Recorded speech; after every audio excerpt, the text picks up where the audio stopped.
What's up, Leafs fans? Welcome back to Leafs Digest.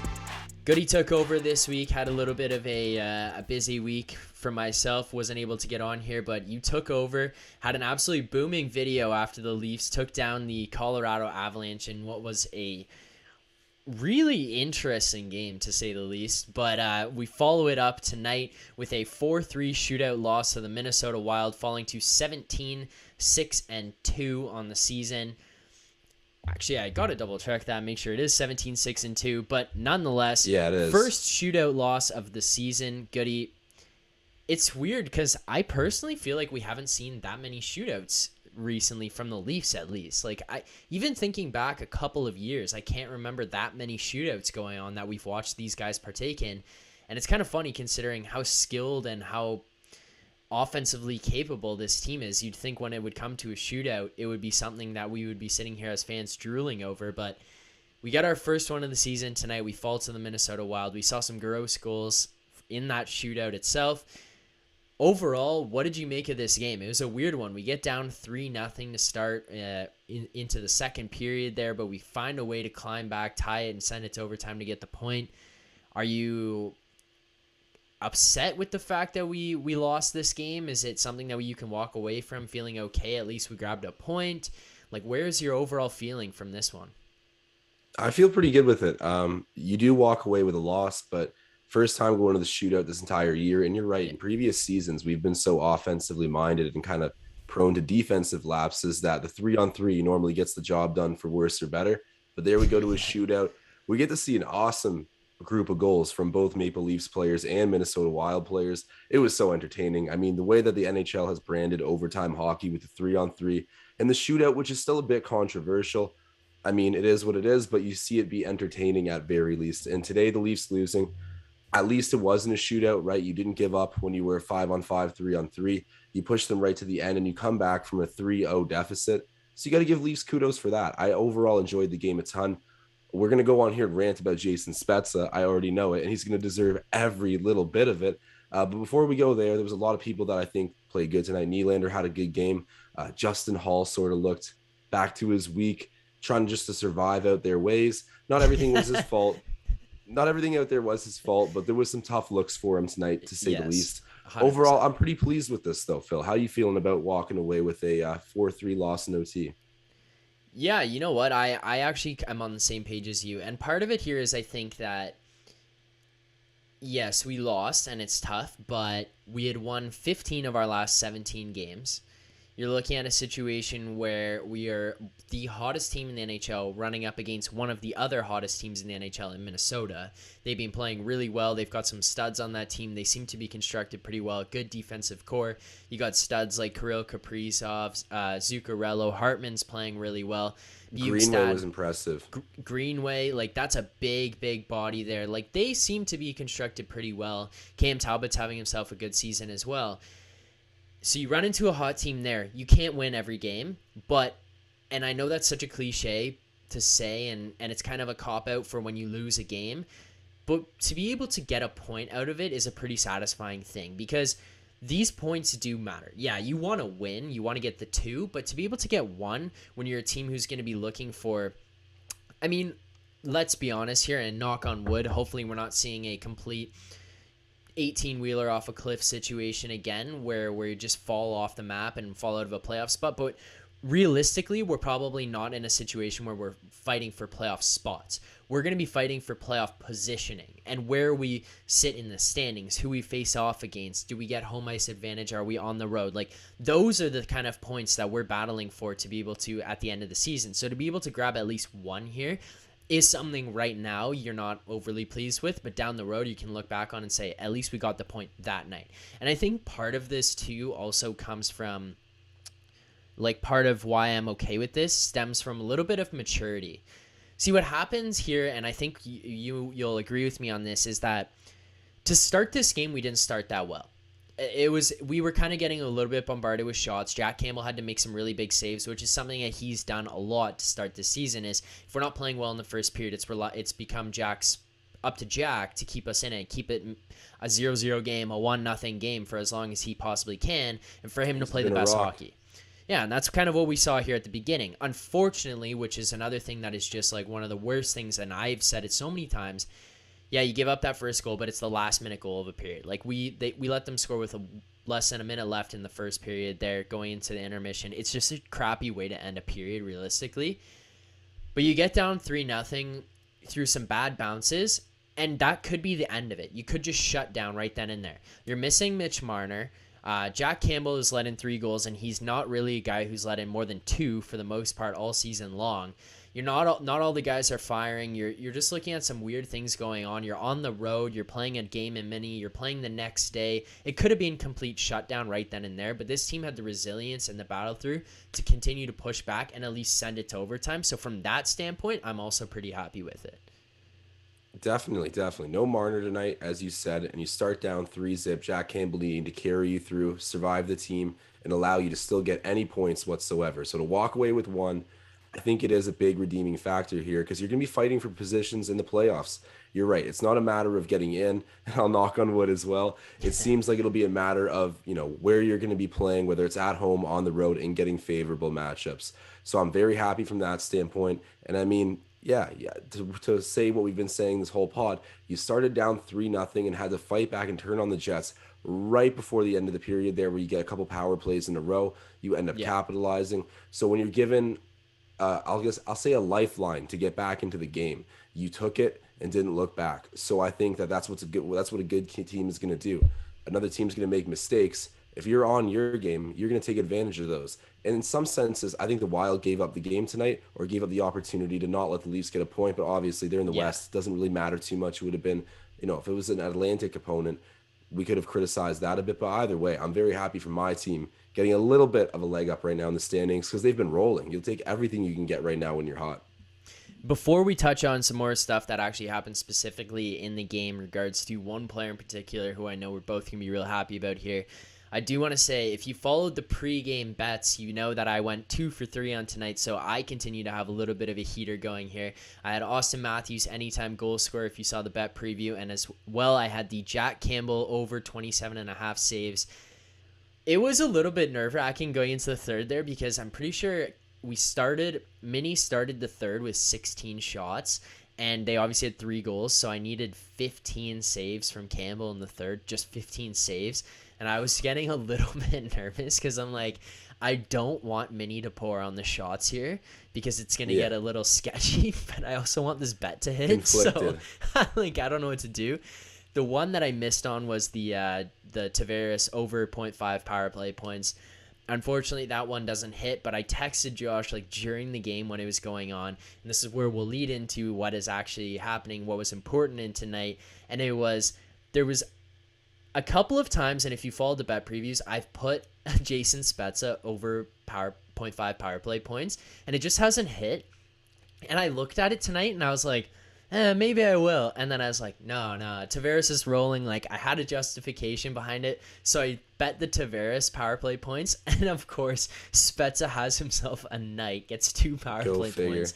Tavares nothing. What was I'm just it sitting there for, pulling my hair. That is the pain of a better right there. But what was the line at for Spezza to go and get the 1 power play point? Honestly, I think plus 375 or something along those lines, plus 350. It was that would have been a juicy Simmons level snipe. Yeah, it pretty much was. It was pretty much the Simmons anytime goal scorer bet. So I'm like, that's tough. And it's whatever. At least too. We're out of the freezer. That was bad for a while. Yeah, but what's funny too, and I don't know if you and I talked about this on the pod actually. And I feel like it's so easy for people who are going to watch this after to be like, oh, well, you can just say that.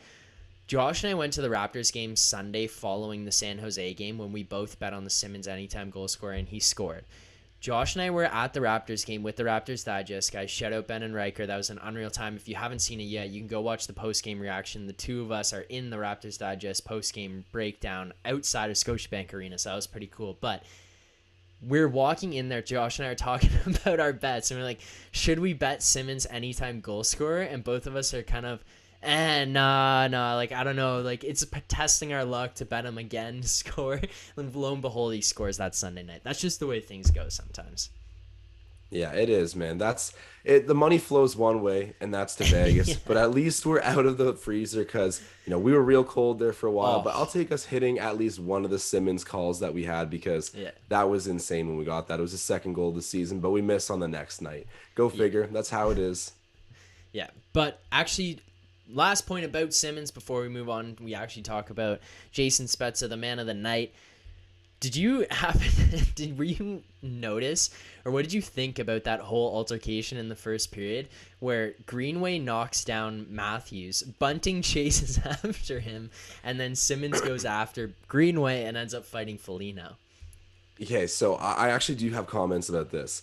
Okay. I do like what Bunting was doing, standing up for his teammate, not letting Austin Matthews get popped like that and do nothing. But to a certain degree, you need to be ready to fight. I'm Yeah. not saying it's tough because obviously I think Greenway probably would have pummeled Bunting. I mean, just size disadvantage there for Bunting, big time. But at this, it wasn't a good look for Michael Bunting. Like you got to be feared a little bit if you're gonna play like a rat, or at least Yeah. people got to respect that you'll answer the bell. And he just had zero interest in it, and it was Yeah, he obvious. did. I It was like good and bad there, but I think if I'm Bunting, next time someone tests you like that, standing up for your teammate, maybe do it just so people know you're not there just to, like face wash. Yeah, so I agree with you. I think that maybe this is my perspective on it. I think that partially, I think that if it came to it, he would have fought. I do think he would have done it. I think Yeah, though you're right, and that he didn't want to. I think he went not even after a him, gave little. him the cross check, and went, "Wait a minute, this guy is 6'5", 6'4", 230," and was like, pause, or six Yeah. six, like whatever. He's a monster. I can't don't even know exactly how big he is. He's a monster. He probably gave him Hmm. that cross check. Greenway turned around and Bunting just had that moment of, oh God, like I hope this actually doesn't happen because this is a dangerous situation. And he gets lucky with Simmons coming over, which I don't know that Simmons was necessarily sticking up for Bunting. I think Simmons probably saw the play as well and saw Bunting getting involved and was kind of like, I know why this is going on. I got to stick up for Matthews here. And like, I'm going to jump in. But just the whole altercation was pretty funny. I think Foligno's going to get supplemental, or I don't even know what the word is. He's going to get disciplined for what he did because I don't know if you noticed, he Oh, went coming to the off the bench bench. and he came back. Yeah. No other player came on the bench off or on the ice from the bench when he went to the bench. So there wasn't 6 men on the ice. That being said, he did go to the bench and come back. So I think he will face discipline for that. But that whole altercation was pretty funny. I do like that though, just from the standpoint of like what we haven't really seen Leafs players sticking up for guys like that in recent memory. Like the best one that I can think about really was the Nick Ritchie one where he was kind of sticking up for himself where he fought in front of the net. But that whole thing where he just like went out there and like and Bunting are kind of getting in the scrum just to stick up for the guy. I respect that. Like nobody's really done that for Matthews.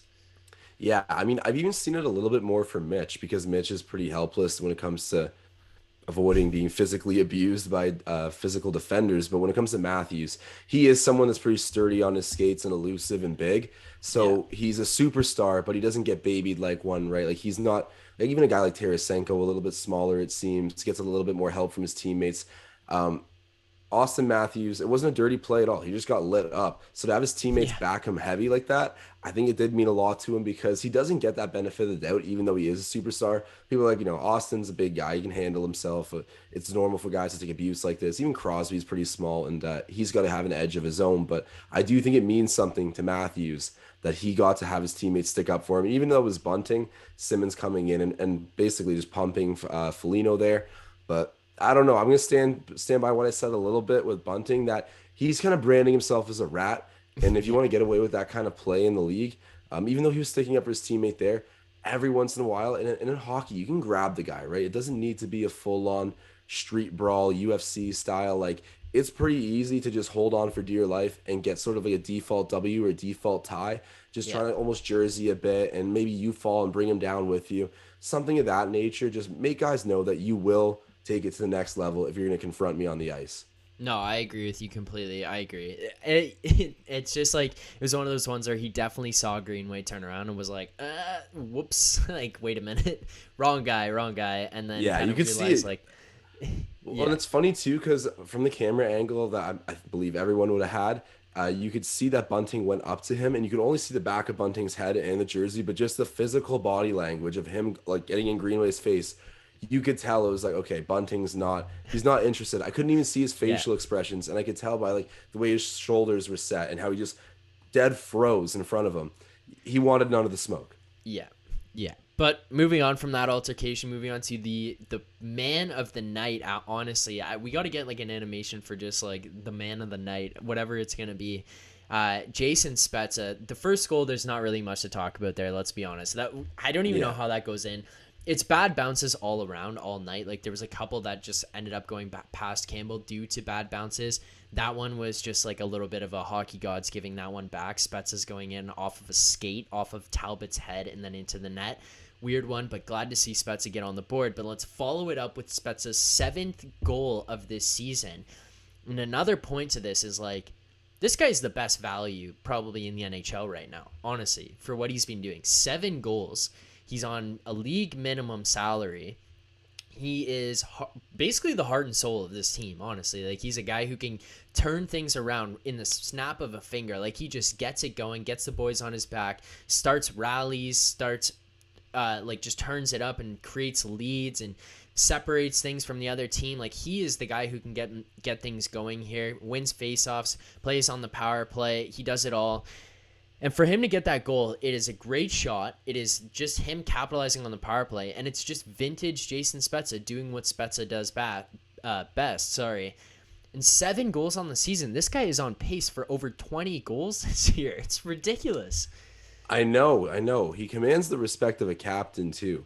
And like, I mean, Jason Spezza, regardless of what he's doing statistically, such a big personality to have on the team, and for a group that needs to develop this identity right now because it's getting to be that, do or die time. I want Jason Spezza on my side. And for what he's getting paid right now, I mean, you've been saying it yourself. He's scoring a ton of goals and he's turning it on for this team when they need to turn it around.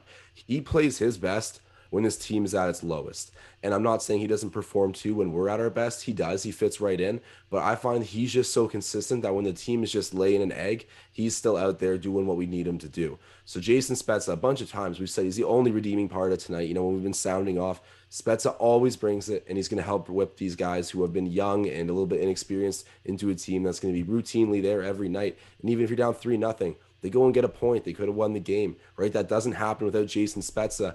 And I got to point out, how about him getting us a power play right before going to the shootout with a flop? This guy was doing everything in his way. Assists, he was getting assists, goals, drawing penalties. I'm sure firing everyone up in the change room. Do you think he was milking that?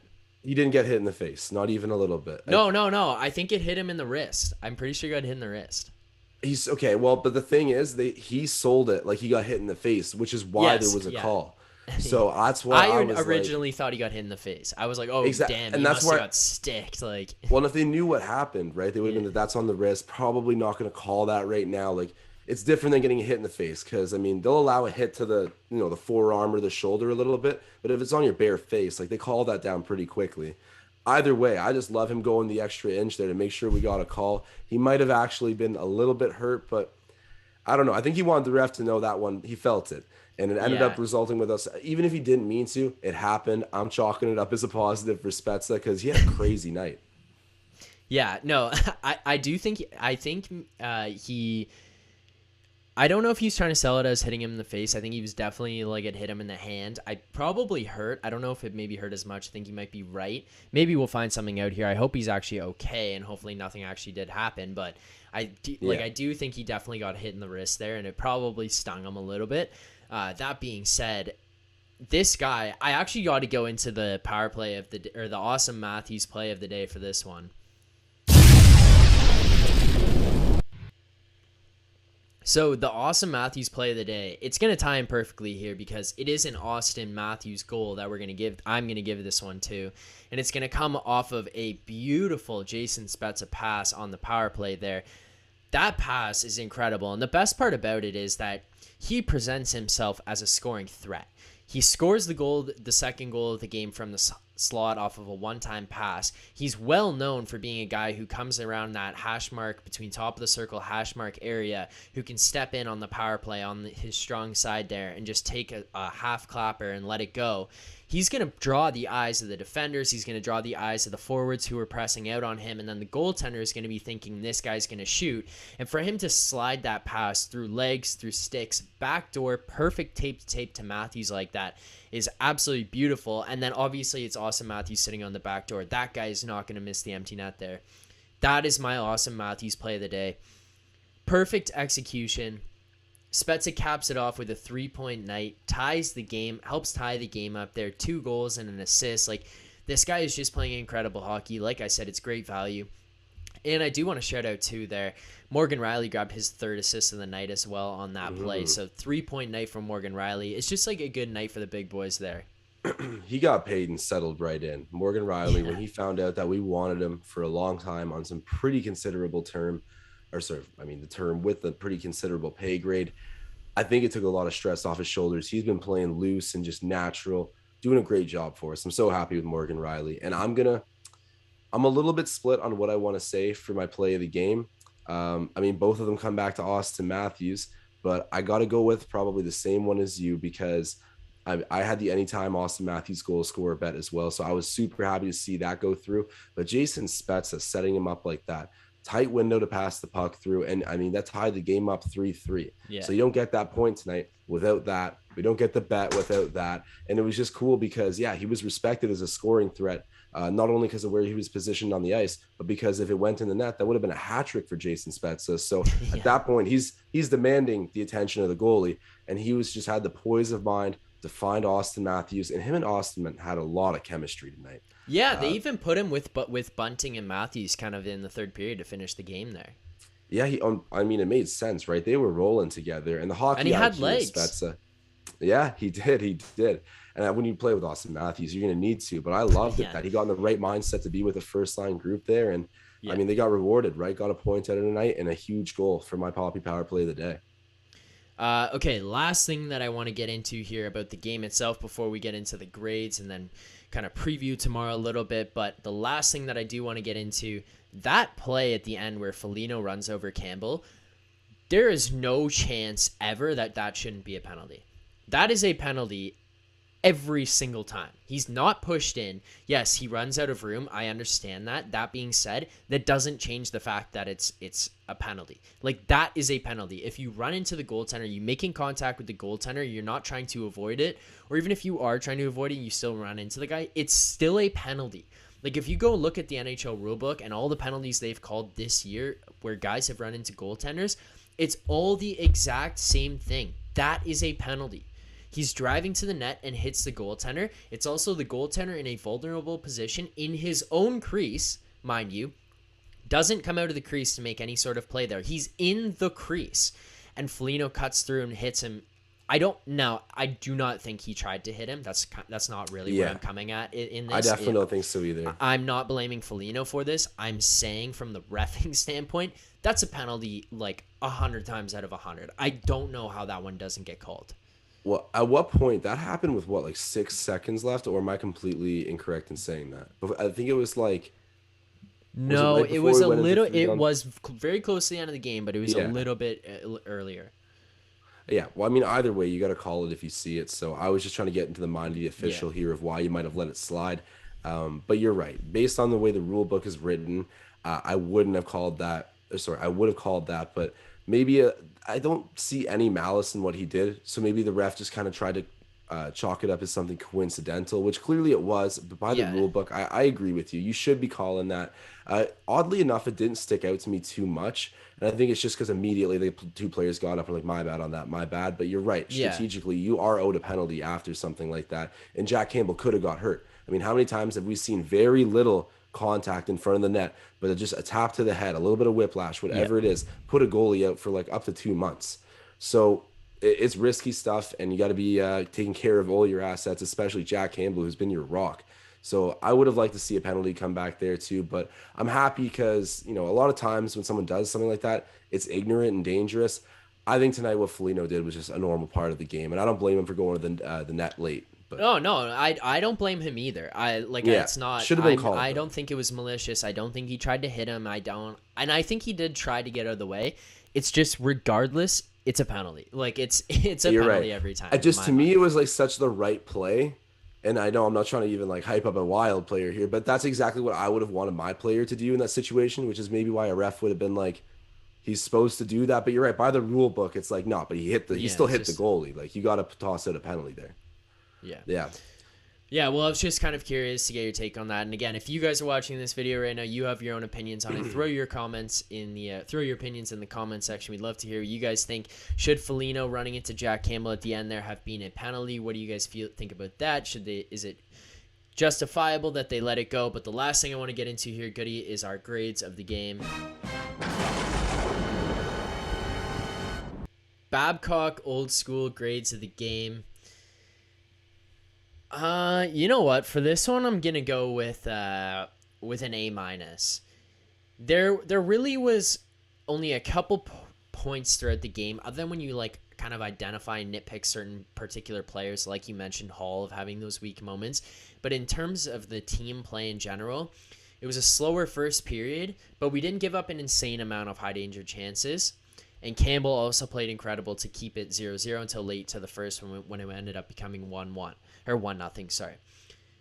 The questionable part here becomes where we go into the second period and it gets a little bit out of hand, getting to the 3-0. There's a couple weird bounces. Brody kind of had to clear that puck on. I think it was the third goal, the Foligno goal. Like Brody's got to get that puck out. There has to be a smarter decision there. So there was a little bit of lackluster decision making, a little bit of irresponsible play with the puck.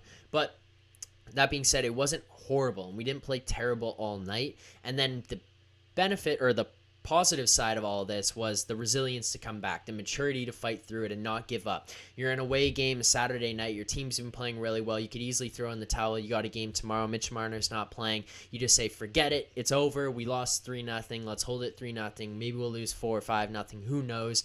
That's it. We're done. And you don't. You fight back. You allow it. You tie the game. You get a point out of the game on the road.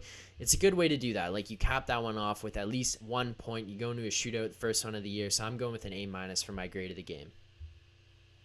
I want to pick a different mark than you, but it's just the mark that suits the game. So I got to go with an A- as well. We always end up, at least like one grade apart or in the exact same one.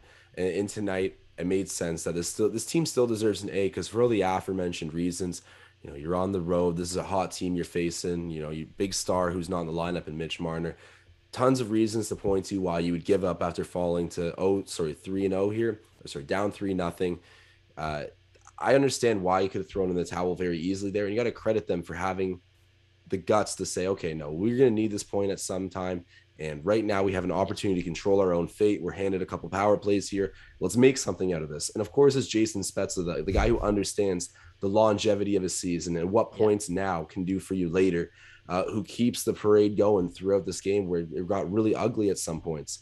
I got to give the A- for the resiliency. That's the main thing. And Jack Campbell continues to play really good, regardless of how shaky and weird things are early. He's just got the shortest memory I've ever seen. Like Jack Campbell that's the one thing I'll give him is a big leg over on Freddie.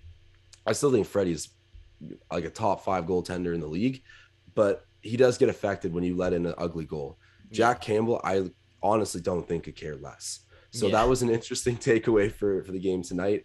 And man, I love the way that this happened. I've actually probably never been this excited to talk about a Leafs loss, but it's your first time going to the shootout this year. We're rewarded with a really entertaining game, and you walk away with a point, and we're playing again tomorrow. So I feel good about this. It's an A-.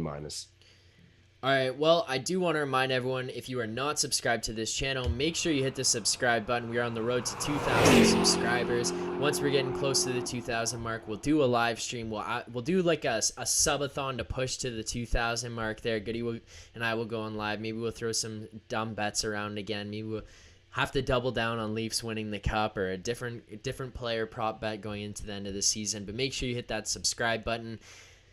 Make sure you like, comment on this video, share this with your friends, and again, turn on the notifications so you know when new videos are coming out. But otherwise, we will see you guys tomorrow, Sunday, December 5th at 8 p.m. against the Winnipeg Jets. We got another one. Mitch Marner will be out for that one as well, so we got to roll into there, battle back on a back-to-back night, a little travel night tonight into Winnipeg tomorrow. Hopefully this team shows up. Leafs fans, I think this team will rally again tomorrow, and hopefully we'll come up with another good performance. I have faith. Hopefully you guys have faith. Let's keep believing. Signing off.